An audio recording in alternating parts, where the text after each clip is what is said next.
Saturday Scrum.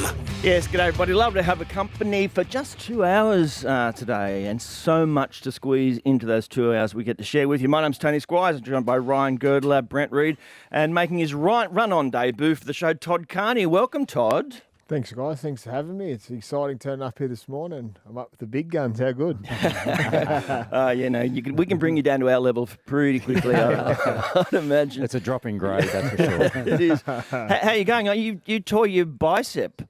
Yeah, ruptured my bicep 6 weeks ago, trying to hold on to the dream of playing, and the reality hits that it's all done now, which is good because I'm enjoying my coaching and stuff like that. So it's giving me an opportunity to sort of sit back and go, okay, now it's time to hang the boots up. And as my mum said after the game, she come and watched. She was in Sydney, and she said, I'll be burning those boots, thanks. I'll take them home with me. You're not taking them home. Because you were captain coach there for a couple of seasons. Now you've just transitioned to coach. How are you finding the change-up? Different. So last Sunday, 2 Sundays ago was our first game, and my partner hit me up. She goes, how do you feel? And I said, I'm a little bit nervous because I'm coaching now, and I want to obviously be a good coach, but I demand more from the boys because when I'm out there, I play to my strengths. But when I'm not there, I want them to go to their strengths and extra efforts and stuff like that, where I probably couldn't get around the field as much. But it's really good. I'm enjoying it. It takes the pressure off me wanting to play and playing because I'm 38, I probably shouldn't be playing, but I enjoy it. So I'm getting that sort of rush out of the coaching, which helps, and it gets me through it. The bigger dreams, Toddy? The bigger dreams of coaching in the NRL one day? Oh, I don't... Yes and no. Not at that highest level of a head coach. I'd love to be in a system somewhere. I just started on Wednesday this week at Keebra Park. I'm there full-time for their rugby league hours, overseeing their rugby league from year 7 to year 12, then working with their A and B team. So who are they linked exciting. with now, Toddy? They're got linked an with NRL link? South now. South. So they've got 370 boys in their rugby league program. So I do about 20, 25 hours a week there now. So I just started Wednesday, and my first few days was really good. So it's exciting for me to obviously work with the younger kids that are... They're not far off. They're all signed from different clubs. South is their mother club, and it's a really big school. Then they've unearthed some really good talent. Reece Walsh, Benji Marshall from Feeder. There's a list on the wall in their gym.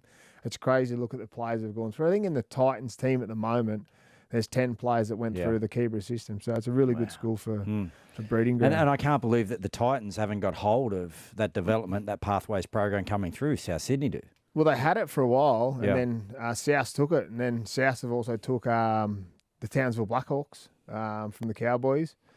So they're trying to get their way up in there. They've got like their own little academy up here now, the South do, with their contracted players, and so it's a big one for South. And then for Brisbane, they stole Burley off Titans too, so it's a worrying sign for the Titans there. Circle back. I love the captain coach thing. Remember the captain coach in the NRL or in rugby league in that King day? Wally. Was King Wally the last? Well, Graham Langland's captain coached Australia from memory as well. But it's obviously two jobs you probably can't hold together. Not in the modern game, Tone. It's funny watching guys like Toddy though when you've covered them their whole career and they become coaches as Carmichael, Ben Teo, all these guys now are coming through. It's good to see. Yeah, absolutely. Yeah. Wade Graham is usually sitting in that chair, Todd. He revealed to us he's a bit of a chef. He's going to start, giving us recipes once a week. How are you in the kitchen there? I'm not bad in the kitchen. I was actually talking to Wade on FaceTime this morning. He's at Live Golf. How good, living it up, enjoying himself. But he told us it was another work commitment. Yes. So Thank you. Thanks for spilling the beans. I put him in the trouble. Well, mate, that's how you get a job around here more. Stole his seat. Yeah, totally. Unlucky Wade.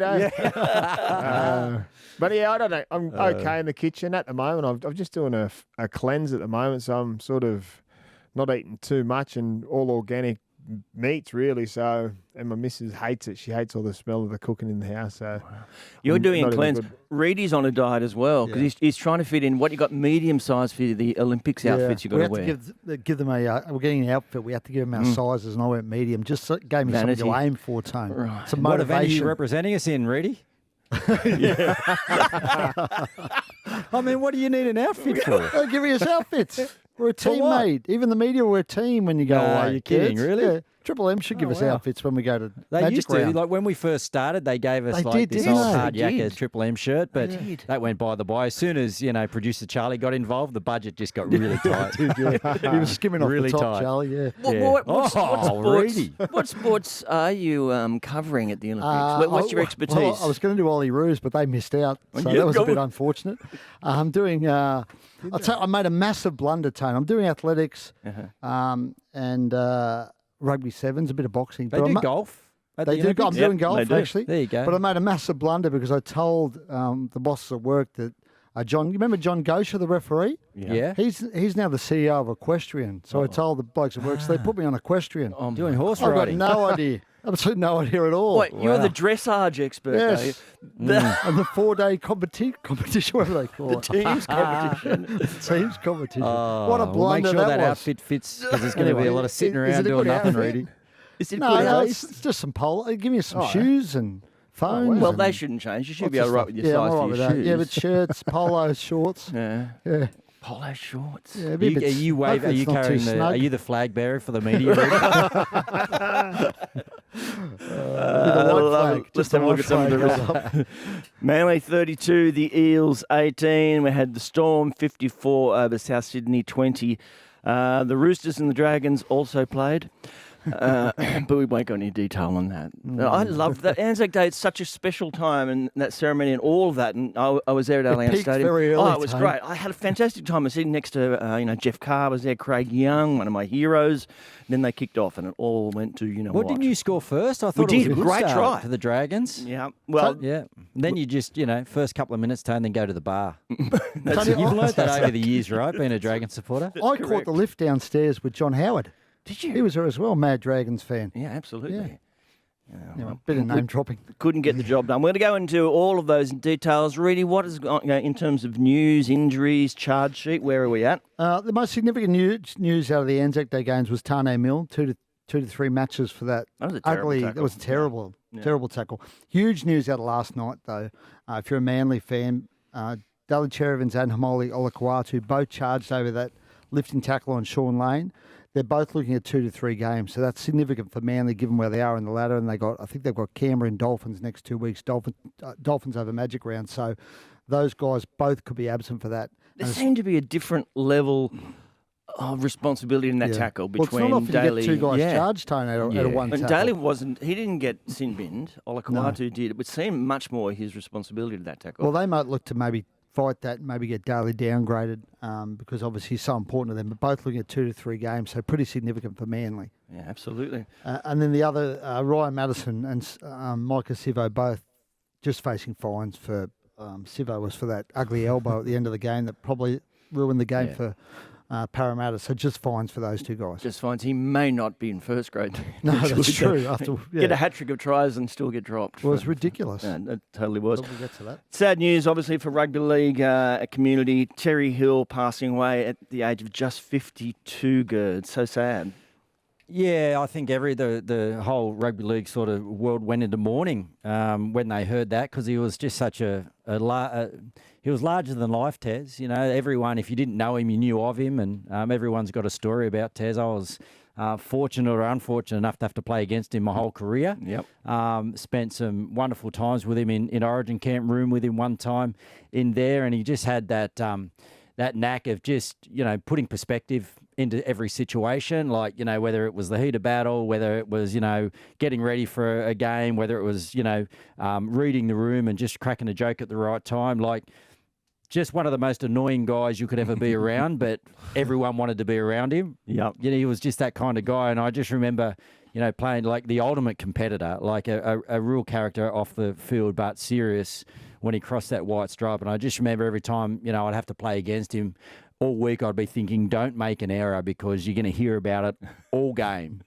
He was that guy. And then when he turned up with Hopewadi, and, that was their right side and you were playing left side, it was always an interesting day at the office. So, yeah, commiserations to him and the family, a wonderful man.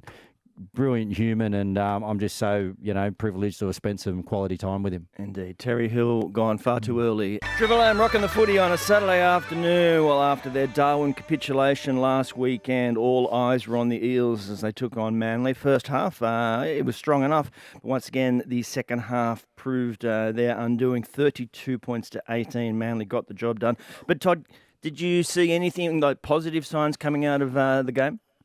The Eels? The positive sign is the young half that debuted last night, Ethan Sanders, is positive for me, but maybe not a positive for Parramatta because there's talk that he's not staying there.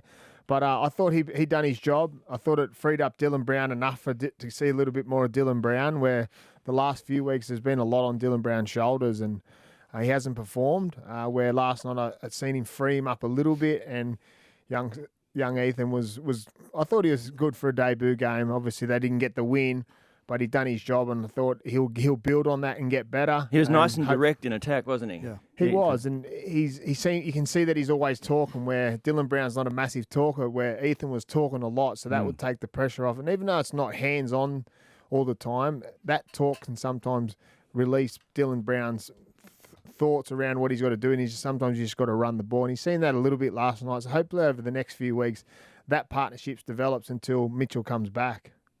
Goods? Yeah, I enjoyed watching the young fella play. I mean, bit of a daunting task playing on the left edge against Manly. Olakuatu is going to be coming at you all day, and Manly made sure that that's what happened. But yeah, just some of his nuances around his halves play. Like whenever his halves partner in Brown was kind of called out on fourth or fifth play, the young guy would find his way in there, make sure they got to a kick. I think you probably, as you do on debut, you stand back a little bit and you just sort of make sure you don't get in the way. But I thought he did that really well last night, and definitely some positives there for the Raiders, because I think that's where he signed with for next year. But they were a lot better. I mean, they were in the game until the 70th minute. And then obviously the decision from Maika Sivo to go to town on Ruben Garrick's face with his elbow was just the most ridiculous thing. They fought their way back in. It looked Manly were the better side in the second half, after fighting back to what was an Eels a pretty good lead going into half time. It might have been 14-6. So Manly shot out of the gate in the second half, but for Maika Sivo just not to have the experience to understand how important that situation was tells me that he's just not in the right frame of mind, because that was a crucial stage of the game and he got that so wrong. Yeah, I'm with the boys. I think Ethan Sanders is the one real positive to come out of for Parramatta, and you wonder why he wasn't there earlier. I think a few of us asked that question in recent weeks when he tried Blaise Talangi there, then he tinkered with Dejan Arce there, and eventually he's given Ethan Sanders a go. And I'm with Todd. I think he frees up Dylan Brown because he just organises things. Dylan Brown can just run the footy. The one thing I would say is I don't know why he didn't kick goals. They couldn't kick a goal last night, Parramatta, and Ethan Sanders is a goal kicker. And Gutho was shocking. He's just spraying everything. So that's the bit I find probably bemusing. Just trying to take a little bit of pressure off him, Reedy, rightly or wrongly, which ended up kind of costing him in the end because Gutho's injured. He's a decent goal kicker, but he doesn't look like he's 100% at the moment. So they probably didn't want to throw a young guy into the halves, playing at Brookvale, capacity crowd, and say, here, mate, have the goal kicking as well. Yeah, but even when he missed a few, they probably should have. Even when Gutho missed a few, they went with Dylan Brown. Yeah. So, I don't know. It surprised me to see Gutho even kicking, because last week when they played the Dolphins, he took a kick in front, which is obviously not hard, but you have to just give it a kick, and he wheeled away from it like his knee was really bad or his hip or whatever it is. But, yeah, it was strange that he was even had the job to start with. Yeah. Well, after Brad Arthur absolutely put it to his team after the last weekend, it was always going to be interesting to see what he came up with in the post-game press conference. Let's have a listen to him, obviously sitting alongside Captain Clinton Gutherson, about the performance and also about that Sivo sin bin. Well, I won't lie, I was concerned after last week with the lack of effort, and now we fell in a massive hole. So initial thoughts is that we haven't lost the footy team, they're still there. And now we've just got to decide, we talked about it again, we've got to decide if it's full time, all the time, with that effort, that courage that we showed. And if we keep doing that, we'll fight our way out of it. But I thought that in the second half, we probably beat ourselves. That was a big flashpoint moment with Maika being sin binned. How did you see it? It's dumb, isn't it? 2018. We're in front 4 tries to 3, I think. 10 or 11 minutes to go. Tackle 4, they put a kick up, and hopefully we get the ball back. Gutho, you shook your head then when Jimmy asked about Maika Sivo. What were your views on it? No, just stupid. We're right in the game. It's 10 minutes left. We just got Will back on. Last tackle, we catch the ball, we give ourselves a chance. Silly things at the moment that are really hurting us. Just missed tackles, penalties against us. Can't do that in NRL games. Doesn't matter who you're versing. Can't do that in NRL games. Look at you, Reedy, opening him up like a can of worms there. Well, it's interesting. I mean, obviously Mitchell Moses is key for them, but they've got a tough draw coming. They've got to bye this week. Then they go Brisbane Storm. And, I think Mitch is hopeful of being back sooner rather than later, but it's a tough period. And, you lose those 2 games, your season's basically over. Now, they're still in the mix at the moment. They're sort of clinging on, but you lose those 2 games, it's a long, long way back for Parramatta. Pressure on the coach still? Has it eased at all? Well, no, because they lost. I think there's going to be pressure on him while ever they're losing. And if they keep, obviously the bye gives them a chance and him a chance to take a breath, and they come back. And as I said, Brisbane Storm, 2 really tough games. They lose those 2. I mean, the pressure just intensifies. But I've said it before, Tone, they're not a reactive club. They're a very, very considered club. They do things very. There's no knee-jerk reactions there. Yep. They'll think about it. They'll go through the front door with Brad. If they make the decision to move on from Brad, they'll go to Brad first and say to him, "Mate, we're going in a different path," and then they'll go down whatever path that is. But they won't be reactive. Ryan, for Manly, it wasn't a complete performance, but they got the job done. Yeah, it's been a pretty tough campaign. They lost those 2 games against the Eels and the Dragons, and then they got up for that home win against the Panthers, which they played really well.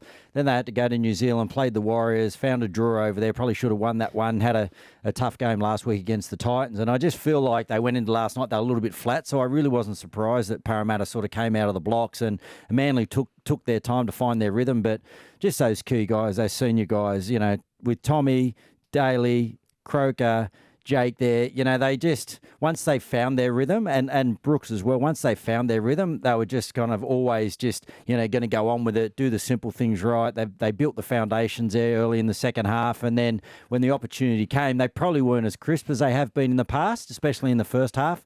But they're just a really mature footy side, and they can just, win different ways, and they needed to win a different way last night. They did so.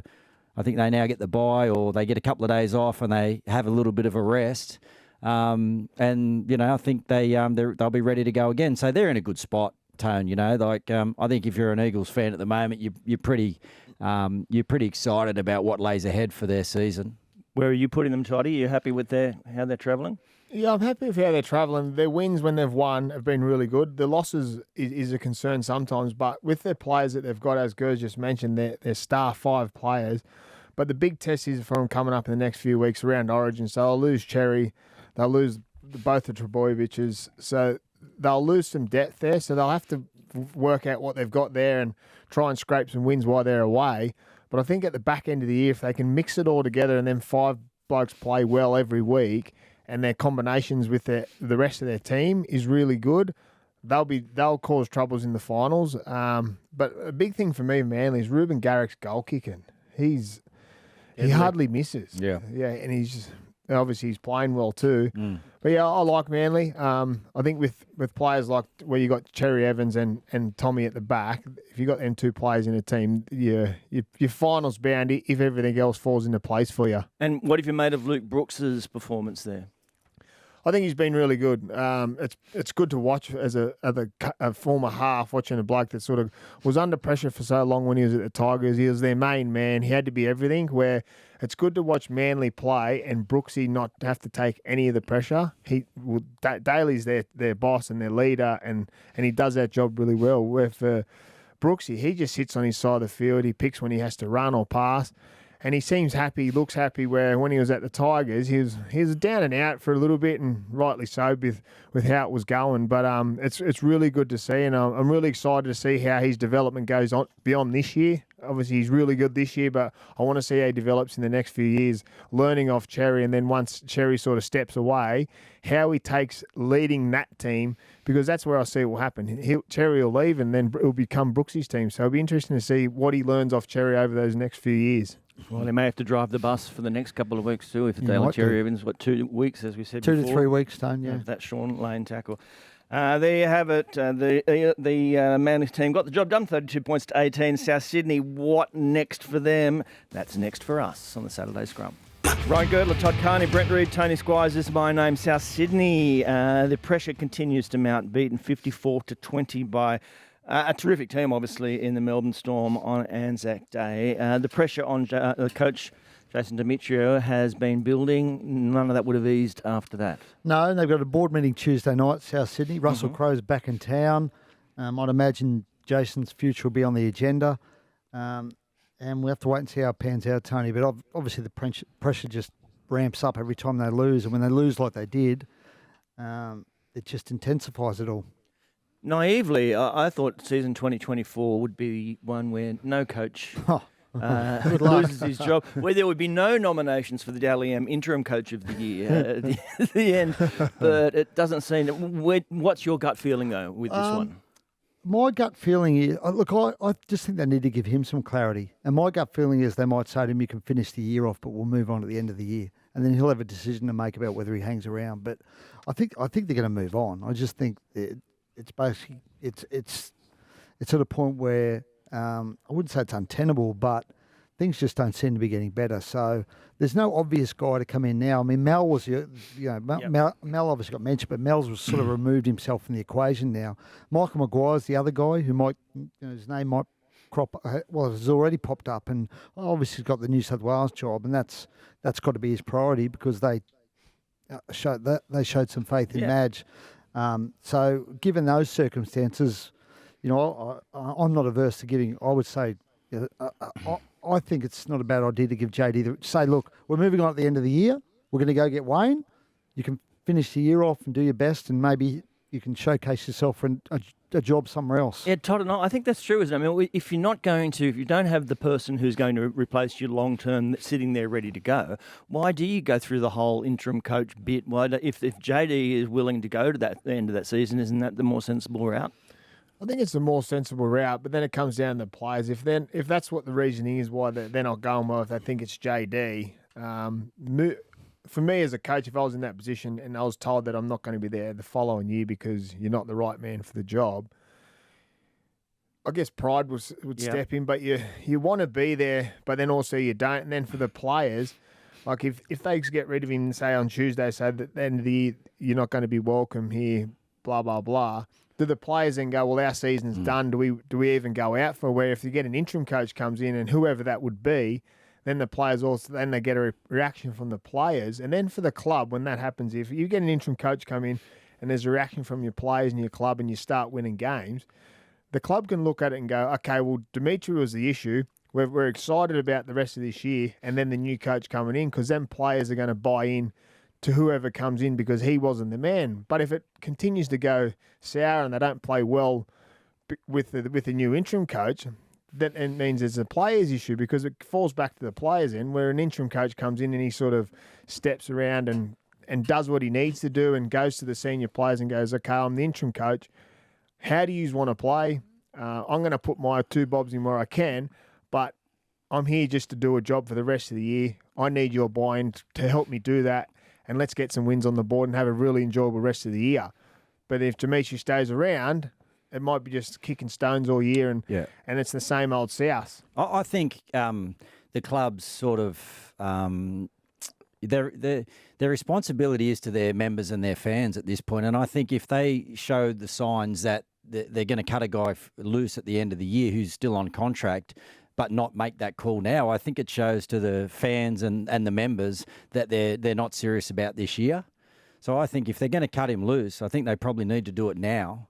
And then they probably need just to bring someone in as an interim and as Toddy said, just see how they go in that regard. But for me, it's again, like the other night, it just shows that they don't understand the systems that are being implemented there, like especially defensively, the space they allowed up the middle, on the edges, their decision-making. If there's a system that's in place there, the players, which has been brought in obviously by the coach, the players either don't value it because they don't think it's going to work, because the first sign of a player not understanding or valuing a system is when the pressure's on, they splinter off and do their own thing and they try to solve problems on their own. And that's exactly what South Sydney are doing at the moment. The second thing is obviously with a coach, you need to make sure that you have belief and you deliver a system or a program with conviction, because if you don't, the players aren't going to believe it.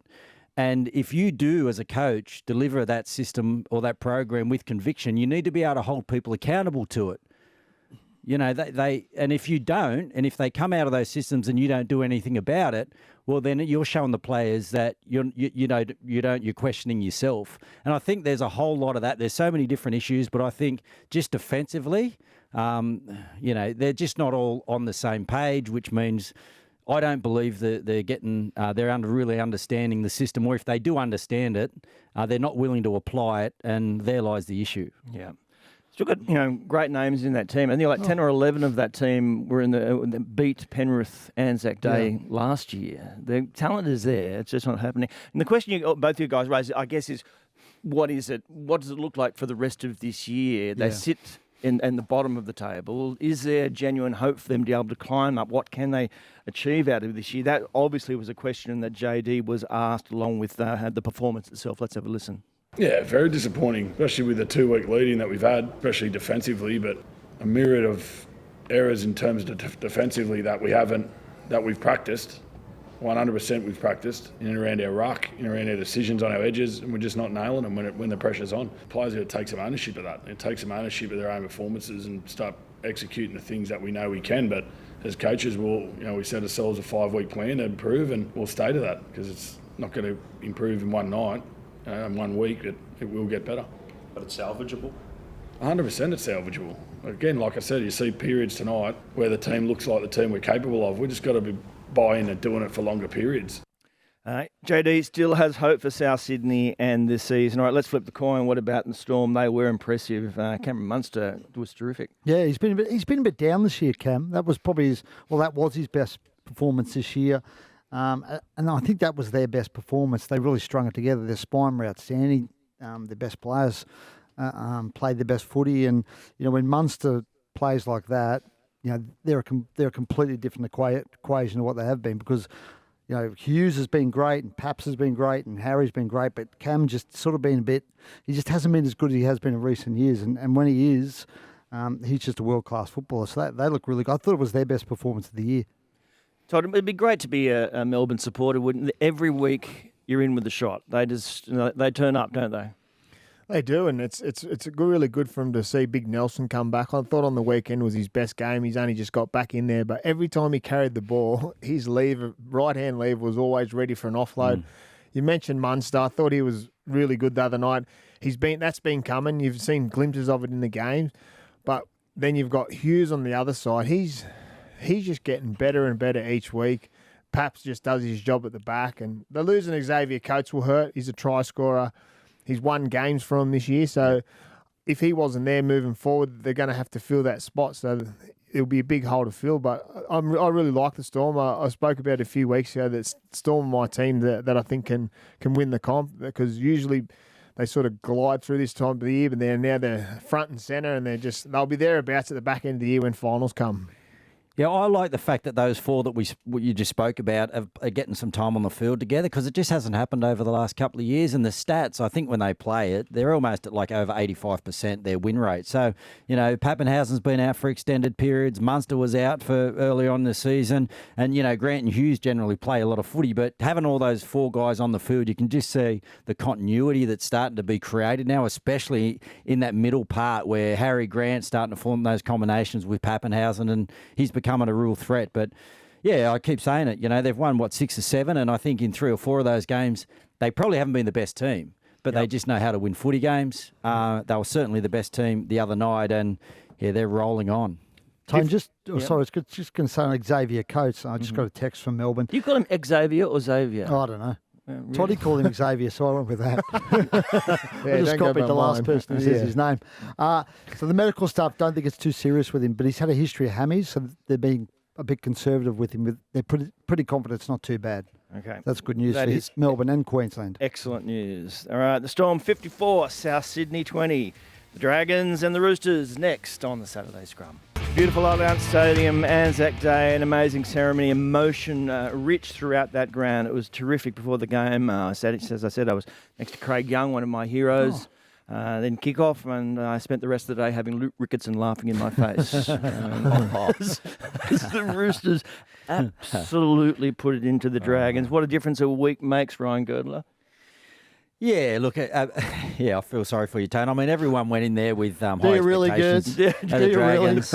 No, I do, because I've really, I've watched Tony suffer now for, about 13 years. Yeah, we got so, to 2010. it's been a while between drinks, and they had a little bit of momentum. But I just think for the Dragons, it's just all part of their journey, Tone. They're just on that learning curve at the moment where they're finding out what it takes to be consistently a really good competitive NRL side. Yeah. And look, they started that game well. They got into the emotion of it. I think it was Zach Lomax then, learning some lessons in big moments. That offload was never on. They score. And then the Roosters are just that side, right? Like when they get some momentum and those big outside backs are coming through the middle and Jared's in a mood, they are a really hard footy side to stop. Yeah. The interesting part, and my theory on the Roosters over the last couple of years has been, because they've got, one of the best rosters in the competition, they have had for a while, is sometimes I think they've got too many guys that want the footy. Like they've got a lot of footy players there. You've got James Tedesco, you've got Luke Keary, you've got Sam Walker, you've got Brandon Smith. You've also obviously got Victor Radley who plays that role. Now, I just thought on the weekend, they gave the team to Sam Walker. And I know, all the programs and all the systems now want, 13s to get in there and play with width. So the halves get that little bit wider. But for me, I'm not sure that suits Sam Walker. He seems like a guy to me that on the back of momentum needs to get the football off the dummy half. And he needs to have a license to do whatever he wants. And that's not always going to work. But I just wonder what you think about, he's a young guy that's obviously had to wait his turn. You got really strong personalities like Tedesco, like Keary, like Smith, like Radley in there. You're a young half coming through, Toddy. How do you position yourself in an environment like that when you feel like your best footy is getting the football off the dummy half because you're a halfback and that's the way you like to play? Well, I think that for the Roosters on the weekend, losing Radley brings Sam into the game. So the best thing out of that is that they got to see what Sam's like when Radley's not there. I'm not saying Radley doesn't come back in the team, but you listen to Keary after the game, he spoke about, I'm happy for Sam to take control when he plays like that. The issues they've had in the past is that when he doesn't play like that, he falls away from the game because, one, there's them big players there always wanting the ball, so he has to just stand and wait. And he's not a physical player, so he's not going to push his way in there and just take carries. He plays on the front foot. And when they're on the front foot, but the Roosters should always be on the front foot with the team they've got, the pack they've got, their 9 they've got. I'm a bit... With the 13s, it annoys me a little bit because... Sometimes when the 13s get in there, they just want the ball all the time because, yes, they're good at it and it shifts the ball and it gets them, the halves out the back. But sometimes, as halves, we want the ball. That's what we're paid for. We want the ball. We want the big moments. When the 13 jumps in, the big moment sometimes goes because they don't see what we see. That's right. But it's the way teams are playing to their structure. So it was good to see Sam on the weekend. He just played like he was playing touch football or like he was playing at the Ipswich Jets growing up. It was really good to see. And I think for the Roosters, they'll see that and they'll change a bit the way they play. And it was also good for Brendan Smith. I was watching it from the TV, obviously. Every time Sam called the ball, Brendan Smith went to him. Gave it to him. Where instead of going, usually sometimes we go the other way, but he demanded it. And every time he got the ball, he'd come up trumps. But the thing with Sam is, if he goes the wrong play, he backs his kicking game, but he's got a neat little kick, but he's always there chasing it, and the blokes there are pushing with him. So it's really good. It was good to see him back. He was the difference. He made a hell of a difference for the Roosters. He was in reserve grade this time last year. He was playing at Wentworth still, I think. Exactly. And 3 years ago, he won the Spirit of ANZAC medal. So he's had a sort of mixed ANZAC day. We spoke to him after the game. He's a lovely young bloke, actually. Really got really a beard now. He looks like an actual man. He does. He's a lovely kid to talk to. Obviously, really well brought up. And, I think a lot of people thought maybe as a kid from Queensland who was in the Broncos system, maybe he'd end up going back there one day. And his contract actually matches up with Adam Reynolds. But, he's really committed to the Roosters. He loves living in Sydney. He loves being at the Roosters. and he's happy to sort of keep learning there. So that's huge news for the Roosters because they're in safe hands while ever he's got the number 7 on his back there. It was a tough start for the Dragons, losing Moses Uli in the first seconds of the game, and then Kyle Flanagan, I think, had to go and do some defending in the centre. Are you now on board with getting rid of the kickoff, Tone? Well, we're going to come back to that because I think that has become a hot topic. Obviously, before it was just hypothetical. There seems to be, a little bit more. Are you pushing that narrative, Rudy? It sounds like you are. No. Are we, no. Let's just you can answer the question, but don't go too far. People are waiting. They've an appointment. I'm not necessarily saying it should happen, but I'm saying I think it will happen. Okay. Yeah. All right, that's a nice tease. We are going to get to that. Does the kickoff live on in rugby league? This is the Saturday Scrum.